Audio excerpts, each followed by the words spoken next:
Welcome back to another episode. This week I want to talk about a few topics including routines, embodiment, reality change through thought change, and balancing the feminine and masculine energy. Let's talk about routines.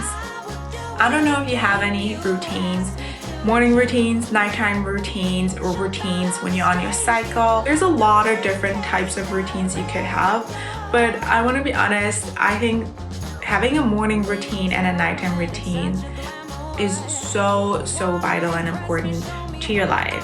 For example, the other day I noticed, because I journal at night, well, I have it's like a period journal, so I kind of just track my period, my mood swings, how I'm feeling, how productive I am, all of these kind of things, what kind of thoughts I have, and really just like a few simple words. I track it every night though, and then I can look at my whole month and kind of just see what cycle phase I was in and how I was feeling and how productive I was, so I can actually adjust my life to my cycle, which is definitely something I would recommend to any of you who are not doing this yet. Honestly, track your cycle. Just start there. You don't have to buy a cycle tracker like I did, but honestly, it's really a cute one. It has a bunch of poems and other things in it where it talks about your cycle, the moon cycle, all these things, and it kind of just explains also a bit like how you should be feeling in each phase. And then it also just says that at the end of the day, how you feel in each phase is very personal to you. So the other night I wrote down, I'm pretty sure it was stressed, mood swings, and just like not productive or antisocial. It was definitely on the negative side. And then I looked at the past days before, and that was the first day in weeks that was kind of like on the negative side. And guess what? I did not do my morning routine that morning because I wanted to have a more productive day, which means I was kind of just get up, do, and that just does not work for me. No, I cannot get up in the morning and just start working. I need some time. I need time to regulate, to wake up my body, to wake up my mind, to set good intentions, to be clear on who I am, who I'm becoming, where I'm going, what it is that I want from this world, and how I want to show up in this world. And that just takes a little bit of practice, because let's be real, just looking at like history of like how people have changed over the years. Like I say history because looking at my mom's generation and like her parents, like what was important in life in that moment. And now there is our generation where, you know, we can do whatever it is that we want to do, but we got brought up with different mindsets. Because if you don't deal with what happened in your childhood and how you were raised, because people can only give to you what they know. People can only share with you what they have experienced. So what we got from our parents was what they got from their parents. So the ancestral trauma / just like ways of doing things are passed on. But then now I find myself in my world realizing that none of that what was passed on really fits to like the life that I want to lead. And I know I can lead right now because I see it everywhere. I look at other people's YouTube channels. I look at just people I meet whilst traveling, especially. You meet so many amazing, beautiful souls that are doing such cool things with their lives, but they don't have those limiting beliefs, which were kind of like broadcasted onto me. So it is very vital each morning and each night to have some sort of routine where you center and you come back to yourself, to just overwrite that programming that has been, in my case, I'm turning 26 next week. For 25 years, I have been programmed a certain way. And although I will say over the past 5 years, I have been working on that already, but still, like I can just see myself slipping into old behaviors, old thought patterns so quickly that I need to just take time in the morning to just gently wake up, to not stress and hurry into the day, but just to center, look at my vision board, to just feel into who I am. I always love meditating, either in bed or I get up, do my yoga practice and meditate then, just to not immediately stress about the day, but just to be grateful to be here. I fill up my grateful journal each morning, which I've talked about before in a different video, but I'll link it down below because it is such a game changer. And Honestly, anyone on a journey, like you need to learn to be grateful for everything that you do have, because it's so easy to see everything that we don't have. Like I'm not rich. I don't own a home. Like I don't have the life that I might be dreaming of just yet, but that does not mean that I don't have a bunch of things to be grateful for. So be grateful, move your body, center your mind and your body, connect your breath, drink lots of water. Like there's so many different ways you can put a morning routine together, and it can be literally 3 minutes if you just meditate and just are grateful, or you just journal. Maybe you just want to journal 1 page each morning. It doesn't have to be a specific morning routine. I know there's so many YouTubers who post all these morning routines that take like up to an hour or two, but realistically, not everyone has time for that in their lives. And then nighttime routines. Again, once you're done with your day, like before you go to bed, like center yourself, like get rid of all of those thoughts. Sometimes throughout the day, we don't even realize, but we do kind of like slip into that negative thinking, those like negative self-thoughts. Like the way we talk to ourselves in our head can be so mean and bad, and without realizing, we put ourselves down. So it's good to just, again, either meditate or do yoga, do a few stretches, just get centered. And what I like to do is honestly just do my skincare routine, put my phone away, go to the bathroom, put on some nice music or just some silence, and I'll just do my skincare routine, which is not that complicated. I really just use like oil, a face mist, and I wash my face and brush my teeth and floss. But I kind of want to take my time to do each thing properly to like nourish my body. But whilst I'm doing that, I breathe deeply and I'm kind of just preparing myself for bedtime. And then when I do go to bed, I like to read a little bit, even if it's just 1 page. It doesn't have to be a whole chapter. Realistically, sometimes I don't even feel like reading, or I'm just too tired for it.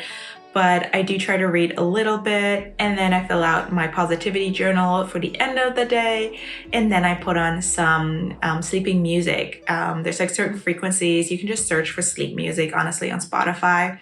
And then I put a timer on for 30 minutes usually, so my body can really center and heal and kind of like work on everything that I'm teaching it, everything that it's going through, all the external factors such as the environment. I want to just like get rid of the stress, like heal my organs, heal myself inside out. And I think that's where it starts. And then obviously making sure you get enough sleep. I cannot say this enough, like the sleeping schedule is so important. Get a sleeping schedule, sleep by your schedule for like, I don't know, a few weeks, and you will see a difference. Your energy levels, just how you wake up in the morning, how positive you are, how energized you are. Like your body needs specific amount of sleep, and it's so healthy to have a certain bedtime and a certain wake up time in the morning, and to just have a little bit of a routine there. So you make sure you're getting those, I don't know, 7-8 hours of sleep, depending on how much you personally need. So routines, I would really just recommend, even if you start small, like one thing you do each morning and one thing you do each night, and just see how things change and how you feel. And so there was one thing that I said, and that is that if you're being grateful for everything that you have, you don't focus on what you don't have. And with that, I want to come to my second point, embodiment. This week has just been full of embodiment. I am on a journey. I am on an aesthetic journey, which means I feel like until now, I always had mood boards, and I am working towards the specific way of life I want to have. But I just recently discovered for me the whole embodiment era. So meaning Pinterest board is full of aesthetically pleasing life, which I desire. And I don't mean there's a bunch of things on there, but look, you can look at a house and be like, hey, I'm going to own a house like that one day. Because if there's one thing with law of attraction, is that you have to live as if you have it already. You have to live as if you are that person already. So embodiment is just like the best thing. And I think if you dress up and you look cute and you just feel really good in your body, it's like when you start, let's say, a fitness journey. You start a fitness journey and you have all these like crappy workout clothes that you don't feel good in, you feel comfortable in. Like you'll go to the gym, you won't be excited. And that doesn't mean that you have to go out and spend a bunch of money on things. But if you can, maybe go and get yourself a really nice workout outfit, which means that every time you have to go to the gym, you have to get excited to wear that, because even though you're not at your goals yet of like how fit you want to be, at least you look really cute doing so, and you weigh on that mindset like, I know I'm gonna look cute because I look cute already right now, and I love my body and I feel great in what I'm wearing. So that's for me what embodiment is all about this season, especially with all the inspiration from spring that I was talking to you guys about in my previous video. I just want to embody this love, this light, this happiness.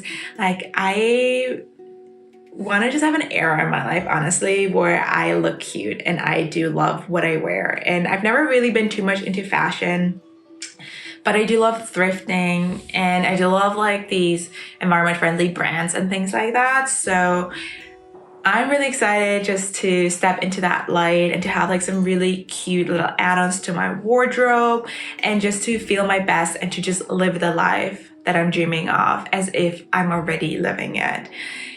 So go out there. Honestly, I'm a Pinterest girl. I don't know when that's happened, but Pinterest is just gold. Like, I go on Pinterest and I have a whole embodiment section there. I look at it and I just see all these like cute outfits, the way, you know, people take pictures even. Like, that's a whole aesthetic thing as well for me. How I want my videos to look like, how I want pictures to look like, how I just want my life to be perceived so it changes in that way. And I don't want this to be taken in as like, oh, well, you just want your life to look great, although it's not great. No, that's not it. But we do have to sometimes just fake it till you make it. And I think the saying is, I always thought it was just like, whatever, but fake it till you make it, honestly. Act as if you're already there, and you will get there, because you're attracting exactly that. That what you know is your path. That what you know is supposed to be part of your journey. And the universe will find its way. And if it's not that specific thing you are meant to go towards to, maybe it's something else, but you still gotta just like follow your heart, follow your passion, and just go and believe in yourself. Let me ask you, do you believe in yourself, or do you believe in your self-limiting beliefs? Which, I'm gonna be honest, I did believe most of my life in my self-limiting beliefs. And just recently, through just doing my yoga teacher training and journaling so much and just reflecting so much upon my life, I realized that often I'm like, okay, like, I wanna have this much money in my bank account, but you know, it's like I think about it and I'm like, okay, how big can the number be? And then I'm like, let's make it a bit smaller. I don't think that. And I'm like, no, that's my self-limiting beliefs. Like, I deserve to have that much money in my bank account. Like, I deserve to have all the money that I want and need for my life and my family. And you just have to rewrite those self-limiting beliefs. But for that, you have to first really get to know yourself and see, okay, what are my self-limiting beliefs? Where do they show up? And as soon as they show up in my life, I try to journal about it and just kind of like get clear on it. Okay, like, what am I thinking? Why am I thinking this? What is it that I actually want? Where did this belief come from? How can I rewrite that? And that's a lot of shadow work. I won't get into this in this video specifically, maybe in a future video, but you have to get to know yourself. You have to get to know yourself, and you have to start loving yourself. And then from there, there's endless opportunities in this life for you. Anyways, that is everything for this episode today. I hope I wasn't rambling on too much. These are all just topics that I love talking about. These are things that I've journaled about this week and that I just wanted to share with you guys. And let me know if there's anything that you would like to hear. And remember to live in peace, love, and happiness. Love you guys. Bye.